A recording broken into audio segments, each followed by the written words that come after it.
មើលក៏ទីទៀតទេអត់ចង់បានក្រោយនាងទូត្រៃគ្នាពិតសំមាននិស័យលោកក្រៃគូបបនេះតាកឋិនវត្តយើងต้องការព្រះពុទ្ធសាសនាសូមលើកដៃសងសច្ចាប្រាថ្នាជាគូជីវិត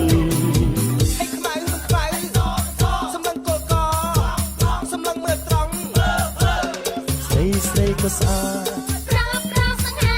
បងប្រាប់ជនណាបងស្លៀកសង្ហាទៅបុណ្យកឋិនសាច់ក៏ទេកឋិនបងស្អាតក៏ទេកឋិនបុណ្យ